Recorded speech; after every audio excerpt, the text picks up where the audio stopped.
Go. Streaming from South Africa to the world. This is the Stonks Go Moon podcast. What just happened? We break it down so you don't have to. Welcome everyone to the Stonks Go Moon podcast. My guest today, David Carvalho, founder of Naoris Protocol. Welcome to the pod. It's a pleasure to be here. Thanks so much for having me.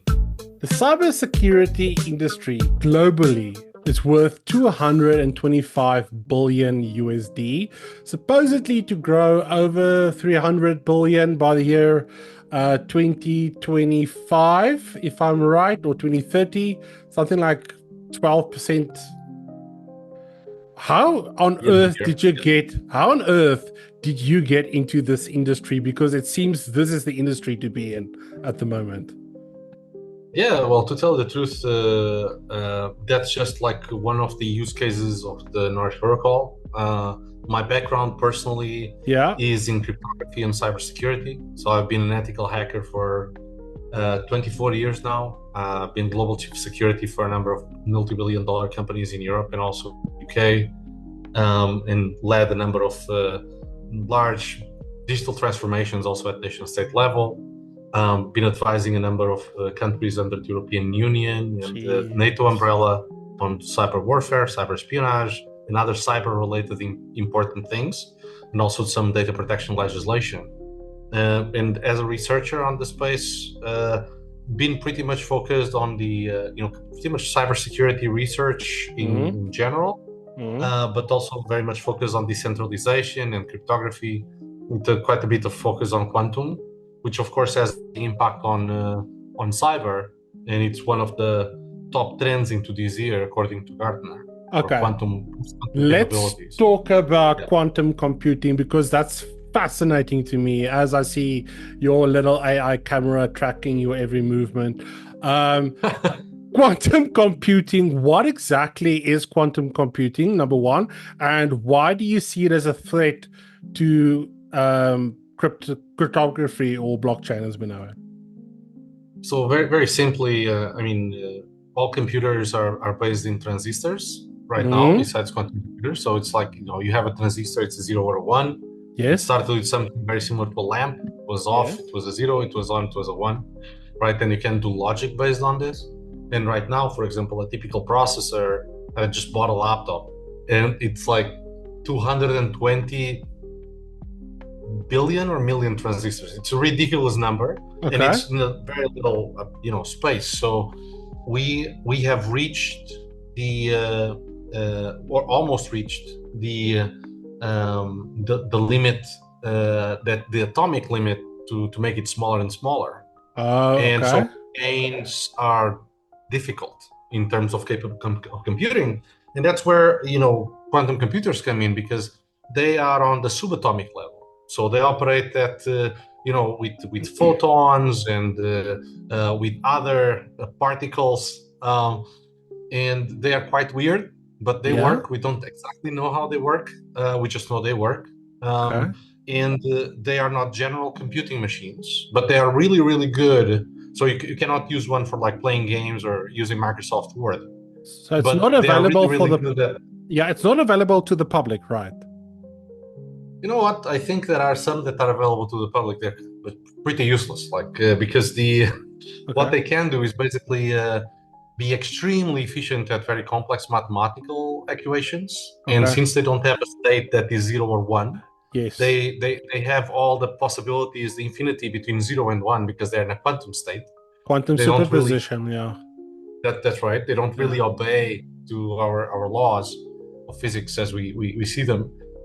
They can be extremely efficient in quote parallel processing in some mathematical spaces that our computers would need to work in a one problem after the other, and problems that would take normal computers maybe a million years, they can be done instantly by a quantum computer. So when we go into the cryptography side of things, that's a purely mathematical problem, and all cryptography in the world is following what's called elliptic curve-based cryptography. So it's basically a mathematical problem to do with like prime numbers. It's really easy to calculate them on one direction, very hard to calculate them on the other. But quantum computers can actually potentially calculate them all at the same time for some, not to get too technical, for some algorithms. And that's where the risk comes, because theoretically, in practice, a quantum computer would be able, with the right capability, to break encryption that would take the time of the universe and all the computing power on Earth to do instantly, right? And that's very scary. How far away do you think we are from a situation like that happening? Well, that's looking at the amount of money that's being invested by countries like China and the European Union and the US into quantum computing, which has been about $500 billion in the last couple of years, more than in, I don't know, ballistic missiles or something like that. Then I would say everybody understands in that space that it is an engineering problem, just like putting the man in the moon. It's not like a theoretical problem, like it's there. You just need to throw enough people at the problem and you'll solve it. And so there's a race to do that. There have been a number of leaks coming from various spaces that say that a number of very critical encryption methods that are used for everything in society have already been broken. It's hard to prove this unless you're the threat actor. Yes. But I would say if you are, and if you have broken it, you probably wouldn't publicize it, because that's to your advantage to not say anything and just have maximum access for as long as possible. However, we know the problem is there, so there is massive efforts by major, kind of like supranational institutions like the National Institute for Standards and Technology to create new standards that are resistant to quantum computers, that are, mathematical standards on cryptography. And actually, it was just announced in August that these standards were finished, and we're actually applying those standards in a decentralized Web3 space. So it sounds to me a bit like a space race or an arms race. Whoever gets there first holds all the power. That's right. Actually, I don't mean to be kind of like catastrophic, but the thing is that the fact is that there is a very, very high probability that in the next 2 to 5 years, tops, there is going to be some sort of quantum singularity. What is that? What is quantum singularity? What is that? I'll explain that to you in other terms. You can look at it kind of like as a quantum computer with enough qubits, let's say, that will be able to break all known cryptography, which means that whoever has it, or the country that has it, would have access to all the world's secrets and all the world's data instantly, everywhere, for everything. And that would probably be the biggest unbalancing act in our lifetimes from a power perspective. If you can imagine that, it's an extremely powerful thing. It's bigger than AI. It's bigger than anything else. And of course, you can use AI on top of this, but it is something that we need to strive very, very, very strongly to mitigate. Something so nuclear launch codes, all that stuff is just there. Carry on, nuclear launch codes, Swift codes, passwords for anything, unencrypting data in transit of any kind, having access to anything anywhere. Who is leading that at the moment? Because in the space race was between the USA and Russia, and we all know, well, sort of, I guess we were on the moon, but the Americans won. So who is leading at the moment? Is that you're right? So at the time it was Russia. Now at the time the Soviet Union and the United States, and in the beginning the Soviet Union was winning, as you know. Yes. With Sputnik, etc., etc. Yes. The United States massively overspent them, and the Soviet Union was also kind of like faced with other problems, like, for example, the nuclear incident in what is now Ukraine, in Chernobyl, and things like this that really crashed their economy and other things like that. That made them not be able to compete anymore to a point, and then the US got first to the moon. I think in this area we're seeing the same. So we started with a clear advantage in the Western world, quote unquote, and now, from intelligence sources and also open sources, it seems like it is the Asian side that seems to have major advantages and breakthroughs that are happening all the time.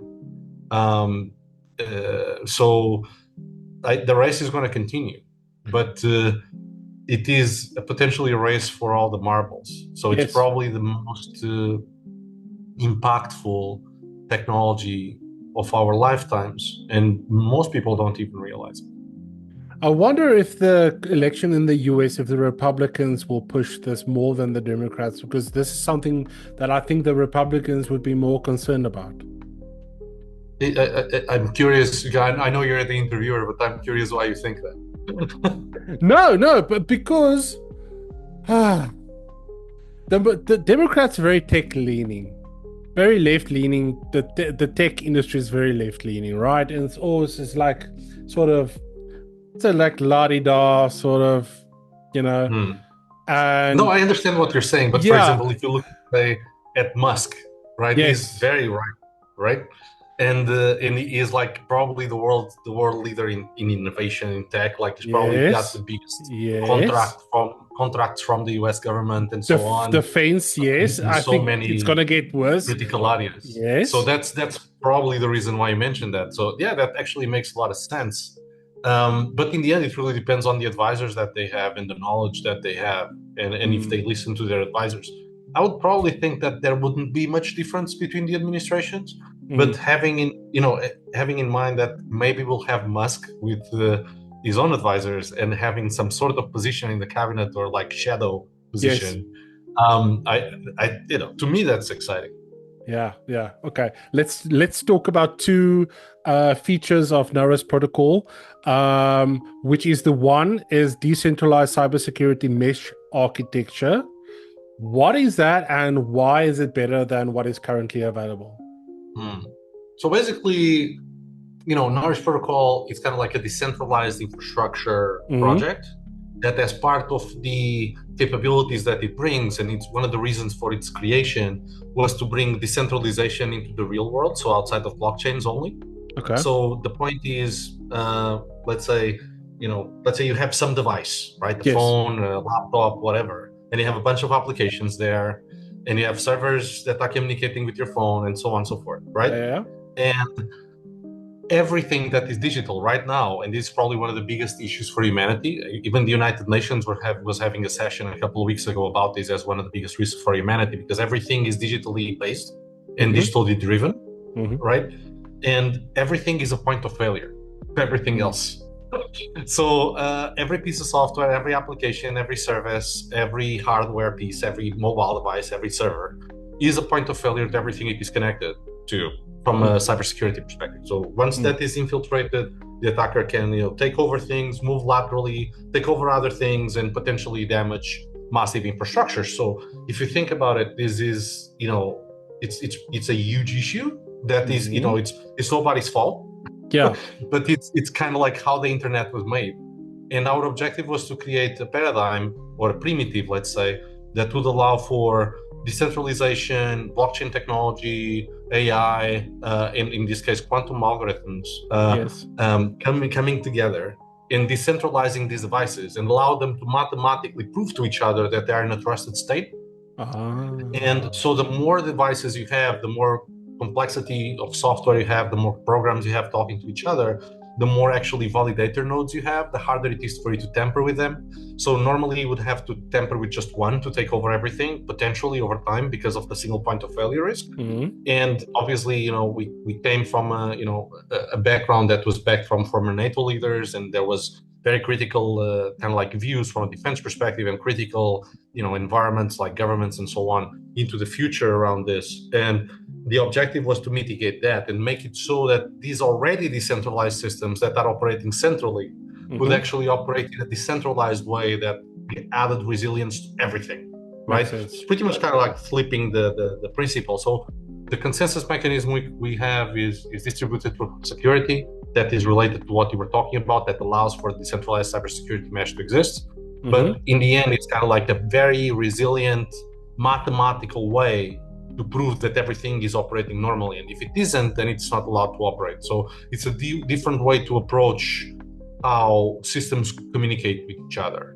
Very interesting. That is very powerful. If you think about it. Very interesting. The second one is what you guys call the real-time device validation. And you use it to reduce the average breach detection time. How does that work? So that is kind of like one of the use cases of Naoris Protocol. There's probably an infinity of them. So in this case, in looking, specific, I don't want to get too technical, but looking specifically at, reports from like the likes of IBM. And so it takes about 277 days to detect an advanced persistent threat on a system. If it is detected. If it isn't, so this is an average, right?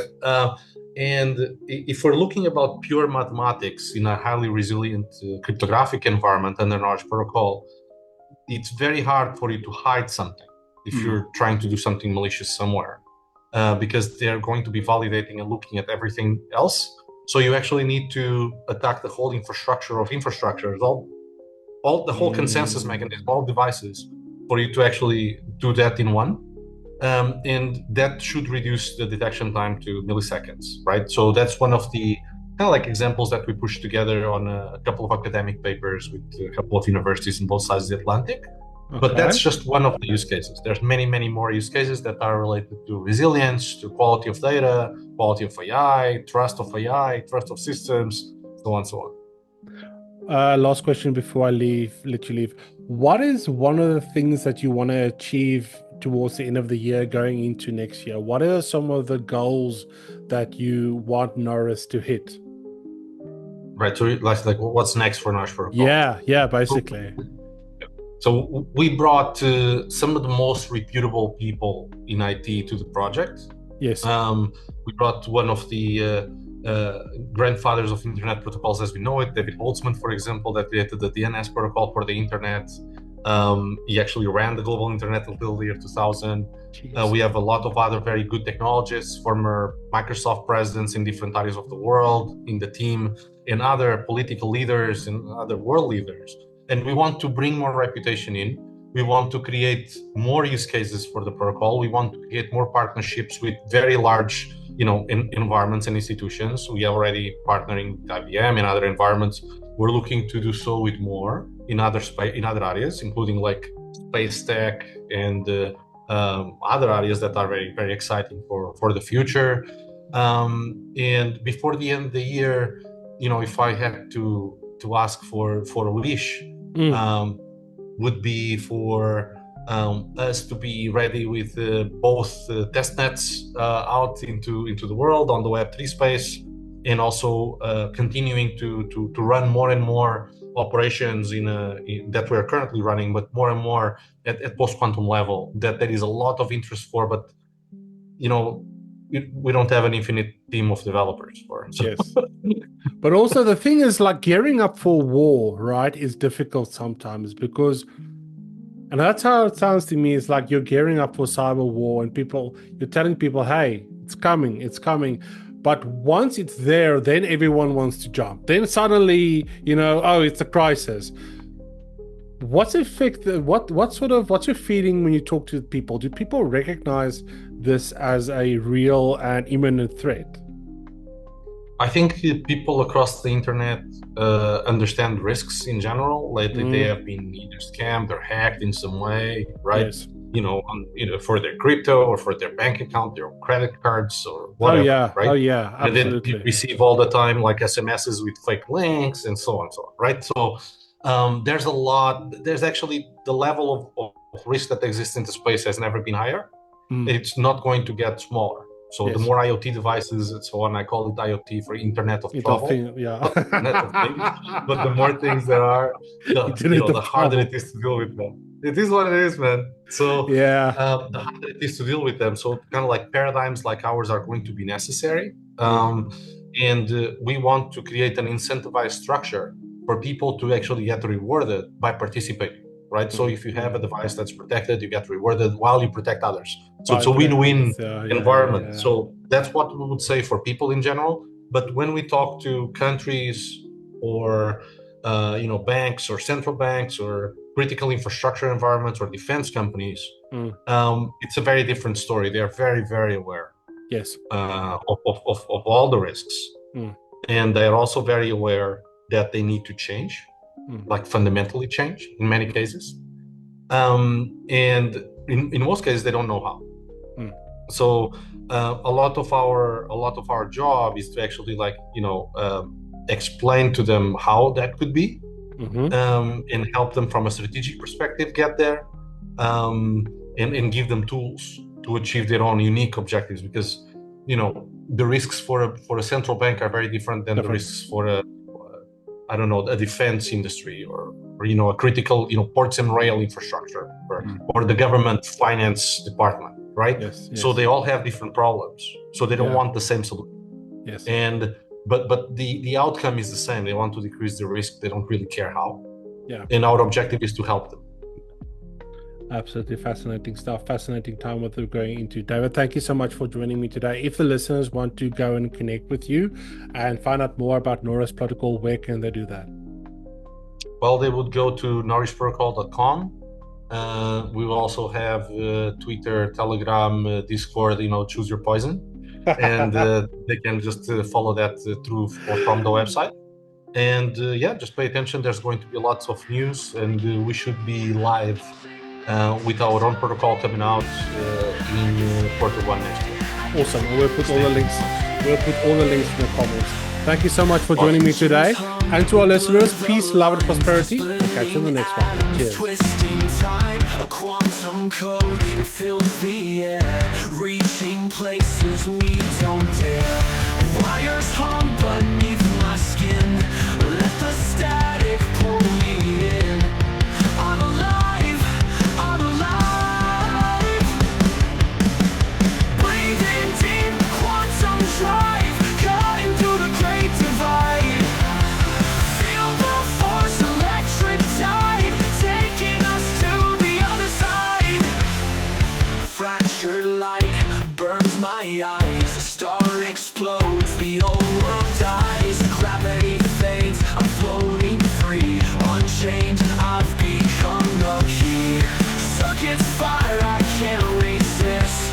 Breaking through the infinite. I'm alive, I'm alive. Breathing deep, quantum drive, cutting through the great divide. Feel the force, electric tide, taking us to the other side. Fractured light burns my eyes. A star explodes, the old world dies. Gravity fades, I'm floating tight, taking us to the other side.